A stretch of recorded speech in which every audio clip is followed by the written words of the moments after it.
বলবো কিভাবে? আপনার বাড়ি যদি কোনো অনুষ্ঠান থাকে, আপনি বিশেষ বিশেষ আপনার কাছের মানুষ যারা, তাদেরকে দাওয়াত কইরা কিংবা কার্ড দিয়ে দেন, যাতে অনুষ্ঠানের মধ্যে আসে। কথা বলেন। পিছনের যারা আমার কথা বুঝেন, আপনারা বুঝতেছেন? বিশেষ বিশেষ মেহমানদেরকে আপনারা কি করেন? কার্ড দিয়ে দাওয়াত করেন। তেমনি ভাবে আপনি আমাকে আল্লাহ যে ভালোবাসেন, এলাকার মধ্যে আরো অনেক মানুষ আছে, হাজার হাজার মানুষ আছে, এদের মাঝখান থেকে মহব্বত করে নাম ধরে ধরে আমাদেরকে জান্নাতের বাগানে আল্লাহর মেহমান হিসাবে আল্লাহ পাক কবুল করেছেন।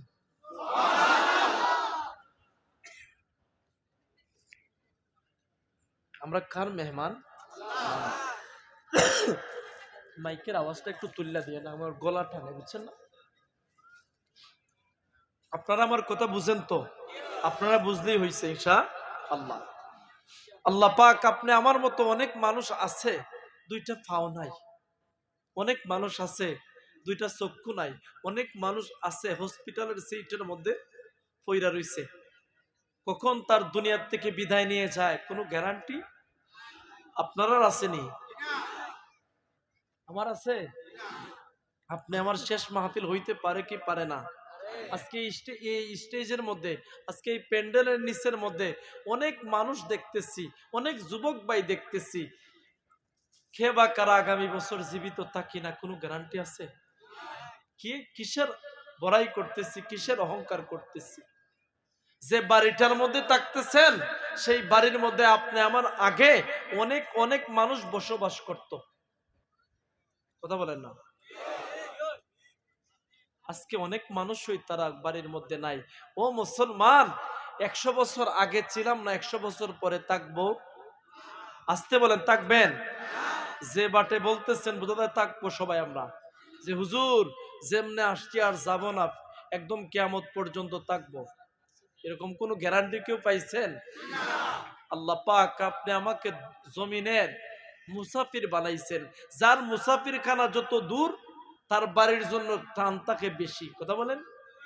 আমি কোথার থেকে আসলাম, আমার বাড়ির জন্য কিন্তু টান আছে। জমিনটা হলো ইমানদারের জন্য জেলখানা, আদ-দুনিয়া সিজনুল মুমিনিন ওয়া জান্নাতুল কাফিরিন। জমিনটা হচ্ছে ইমানদারের জন্য জেলখানা, আর কাফের মুশরিকের জন্য কি জানেন? জমিনটা শান্তির জায়গা, আরামের জায়গা, আনন্দ উল্লাসের জায়গা।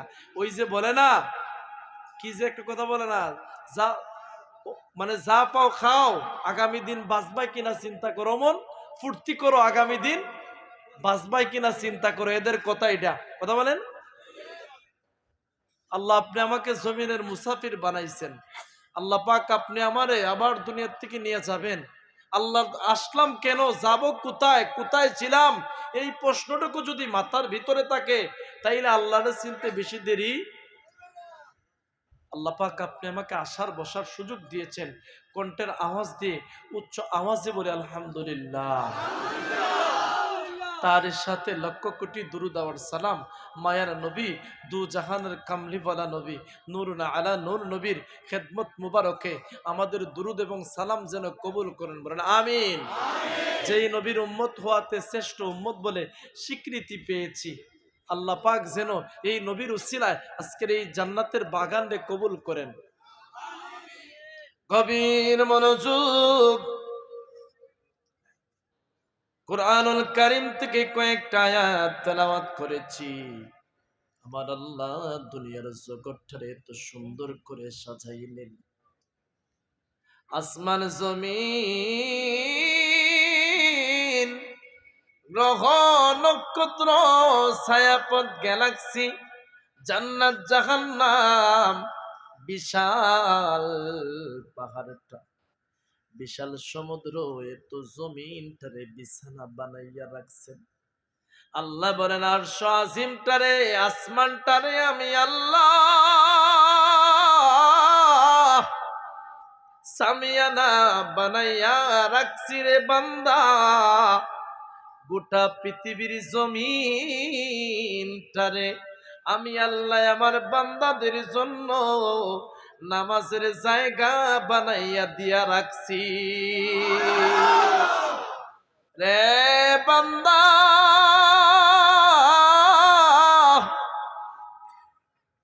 এত বিশাল বিল্ডিং বানাইছো, এত কিছু সাজাইয়া রাখছো, আমি আল্লাহ যখন ঘোষণা করব কুল্লু মান আলাইহা ফান ওয়া ইয়াবকা ওয়াজহু রাব্বিকা যুল জালালি ওয়াল ইকরাম,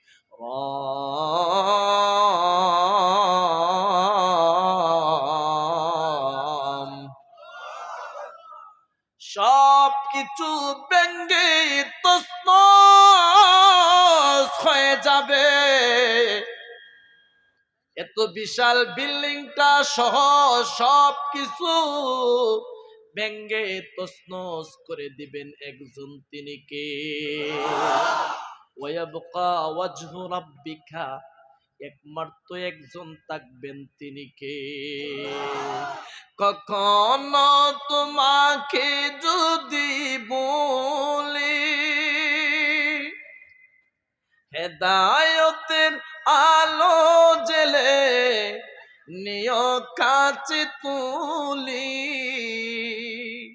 ঠাই দিও গো প্রভু তুমি দয়াময়, তুমি রহমান, তুমি মেহেরবান। জবান খুলে বলুন, বান্দার প্রতি দয়াবান একজন, তিনি কে? ওই রব্বুল আলামিন গোটা পৃথিবীটারে সাজাইছেন 6 দিনে, ফি সিত্তাতি আইয়ামিন সুম্মা ইস্তাওয়া আলাল আরশ। আল্লাহু আকবার। 6 দিনে আমার আল্লাহ আসমান জমিনটারে সাজাইলেন রে ইমানদার। আজকে মুরব্বী বাবা বলেন, যুবক ভাই বলেন, ও মুসলমান, আমরা 5টা জগৎ পার হতে হবে। 1 নাম্বার জগৎ রূহের জগতের মধ্যে ছিলাম। 2 নাম্বার জগৎ হলো মায়ের পেটের ভিতরের জগৎ, যেই অন্ধকার জগতের মধ্যে ভাই নাই, বন্ধু নাই, চাচা নাই, বাতিজা নাই। যেই মায়ের পেটের ভিতরে ফিল আরহামি কাইফা ইয়াশা, আমার আল্লাহ অন্ধকার ঘরের মধ্যে মায়ের বডি থেকে আপনি আমারে খাবারের ব্যবস্থা করে দিয়েছেন। তিনি কে? আল্লাহর ওলিরা যারা, তারা দুনিয়ার কোনো লোভ লালসায় পাগল ছিল না রে। কোরআনের কয়েকটা আয়াত তেলাওয়াত করেছি। ও মুসলমান, 1 নাম্বার জগৎ রূহের জগৎ, 2 নাম্বার হলো মায়ের পেটের ভিতরের জগৎ, 3 নাম্বার জগতের মধ্যে আমরা সবাই আছি। আলহামদুলিল্লাহ। দুনিয়ার জগতের মধ্যে আসার পরে আপনি আমি যেই রাস্তা দিয়ে ইচ্ছে সেই রাস্তা দিয়ে চলাফেরা করতে পারি। এত মায়ার সংসার, এত বন্ধুত্ব সম্পর্ক দুনিয়ার মধ্যে আসার পরে রে, সব কিছু আপনি আমারে ঘেরাও করে ফেলছে। আবার যখন মালাকুল মউত সামনে হাজির হয়ে যাবে, আল্লাহ বলেন, ইমানদারেরা রে, ইযা জা আজালুহুম লা ইস্তাখিরুনা সাআতাও ওয়া লা ইস্তাকদিমুন।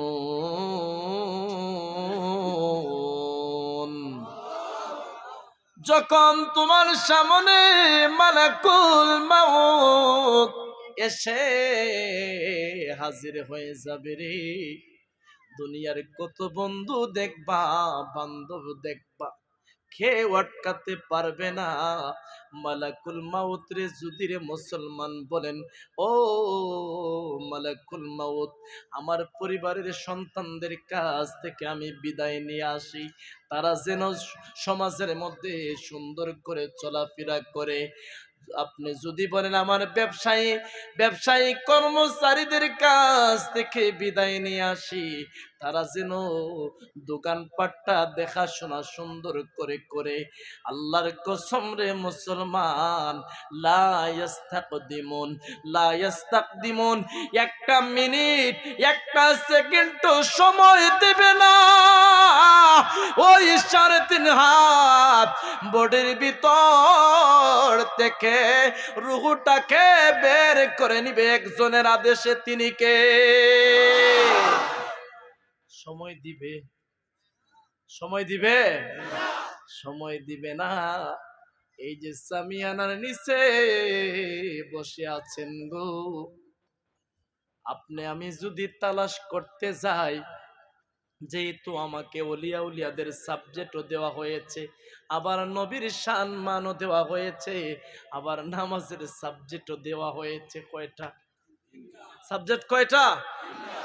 উঠাউঠি করতেছেন নাকি? না জায়গা হইতেছে না? কষ্ট পাইতেছেন? এখনো আলোচনার ঢুকি নাই। যদি বলেন হুজুর দোয়া করে দেন, আমি আরো বাঁচলাম। হ্যাঁ, এই যে মানুষটারে দেখতেছেন বারবার ফোন দিয়ে আনছেন, আপনাদের সুপরিচিত আমার প্রিয় ভাই হানিফ আহমেদ লস্কর সাহেব, আল্লাহ পাক যেন বিশ্ববিখ্যাত আলেম হিসাবে কবুল করবেন, আমিন। আলেম উলামারা হচ্ছে সমাজের এলাকার গর্ব। কথা বলেন। এবার লক্ষ্য করে দেখুন, জমিনের মধ্যে 4 জন মানুষ জমিনটারে পরিচালনা করেছেন। এর মধ্যে 2 জন ইমানদার, আবার 2 জন ছিল কাফের। আল্লাহু আকবার বলেন। ইমানদারের মধ্যে ঘটনার মধ্যে চলে যাব। ইমানদারের মধ্যে যিনি ছিলেন, একজন হলো সুলাইমান পয়গম্বর, যিনি সমাজের বাদশাহ ছিলেন, আল্লাহর পয়গম্বরও ছিলেন।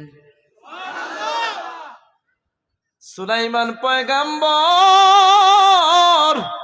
কিতাবের মধ্যে তাফসিরে বাইজাবির মধ্যে দেখলাম সূরা নামলের মধ্যে এসেছে। নামল মানে পিপিলিকার নাম দিক সূরা শুরু হয়েছে। সূরা নামলের তাফসিরের মধ্যে বাইরে কথা বলতেছে। সূরা নামলের তাফসিরের মধ্যে এসেছে সুলাইমান পয়গম্বরের অনেক ঘটনা তুলে ধরা হয়েছে। ও মুসলমান, সুলাইমান পয়গম্বরের সিংহাসনটা, বিশাল বিল্ডিংটা 300 মাইল পাশে, দৈর্ঘ্য 300 মাইল প্রশস্ত। সুবহানাল্লাহ। এত বিশাল বিল্ডিং আপনার সারা এলাকা যদি হয়, কখনো মিল করা যাবে?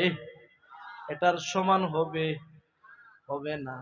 300 মাইল দৈর্ঘ্য, 300 মাইল প্রশস্ত, এত বিশাল সিংহাসনটার উপরে সামিয়ানা, দুনিয়ার কোন রড সিমেন্ট দিয়া ছাদ ছিল না, ঢালাই ছিল না, কোনো ইট বালু দিয়ে ঢালাই ছিল না, টিন ছিল না, কোনো ছাপড়া দেওয়া ছিল না।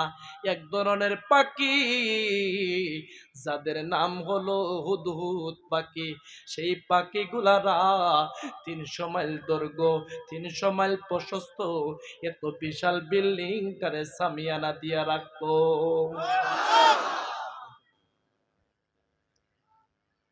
আপনি বলতে চাইছিলেন, উনি আমার আগে বইলা দিতে চাইছিল আমার চাচায়, মানে উনি বলতে চাইছিলেন যে সামিয়ানাটা ফাকিরাই দিতে চাইছিল, দিছে। সুবহানাল্লাহ বলবেন না? দরুদ শরীফ পড়ে আল্লাহুম্মা আলা সাইয়্যিদিনা মাওলানা মুহাম্মদ ওয়া আলা আলি সাইয়্যিদিনা মাওলানা মুহাম্মদ। বলতেছিলাম, কষ্ট হইতেছে আপনাদের? ঘটনার মধ্যে ঢুকমু? আপনারা তো বলছেন এই ঢুকমু, বলছেন রে মুসলমানেরা। 300 মাইল দৈর্ঘ্য, 300 মাইল প্রশস্ত বিশাল বিল্ডিংটার সামিয়ানা এক ধরনের পাখি ছিল। কুরআনের মধ্যে এসেছে হুদহুদা, হুদহুদ নামক একটা পাখি, এক ধরনের পাখি ছিল।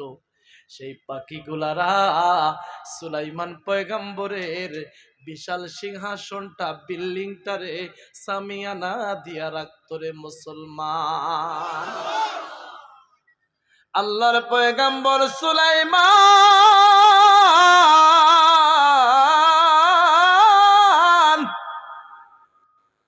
বাতাস রে যদি আদেশ করতেন, বাতাস রে আমার এই রাজ্য থেকে আরেকটা রাজ্যের মধ্যে পৌঁছাইয়া দাও, আদেশ করতে দেরি হইতো, সঙ্গে সঙ্গে বাতাস ওনার আদেশ শুনতে দেরি করত না।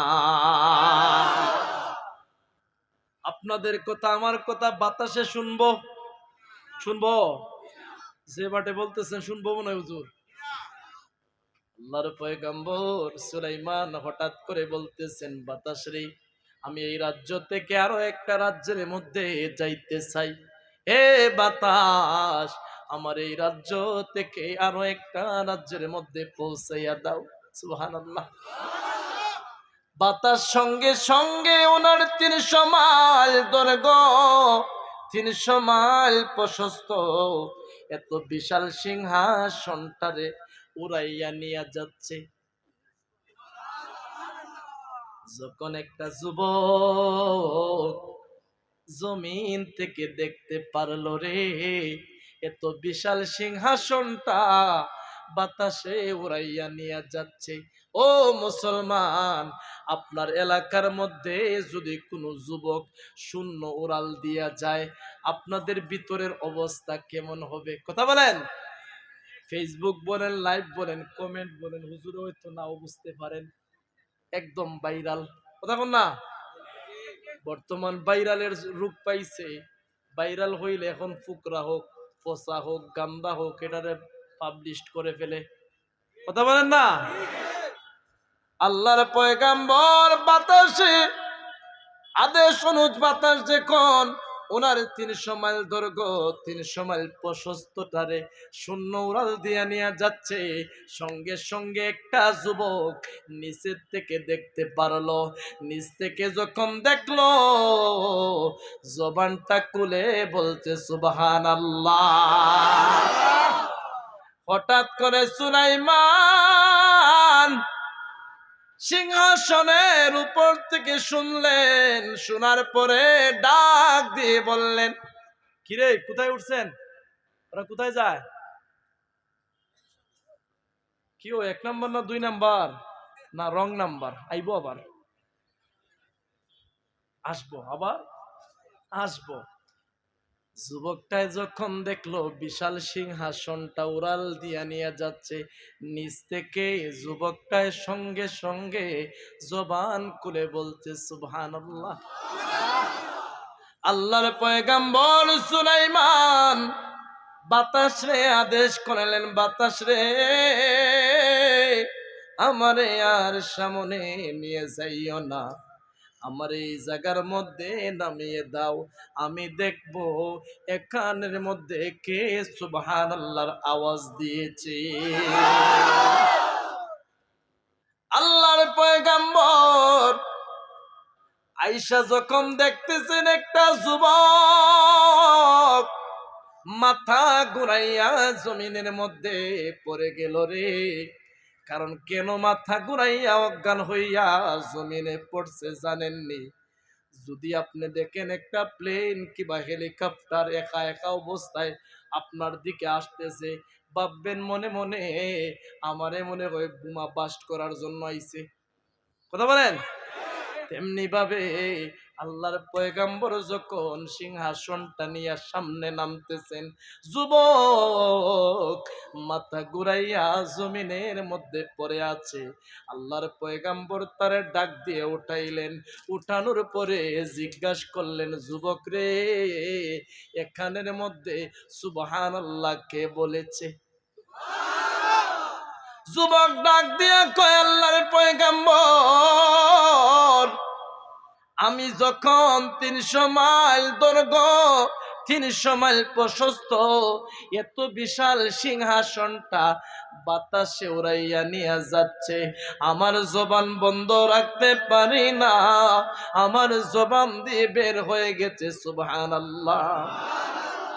আল্লাহর পয়গাম্বর একটা ডাক মেরে বলেন, যুবক রে, তোমার সুবহানাল্লাহর কত সম্মান দেখো।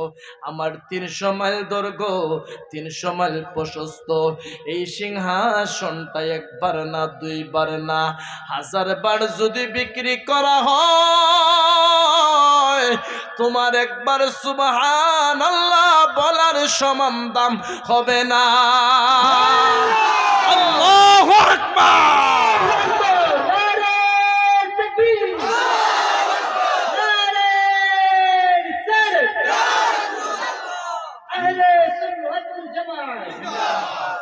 নবীর চরণেতে সারা জীবন আমরা থাকবো, ঠিক কিনা? ভালোবেসে নবীজিকে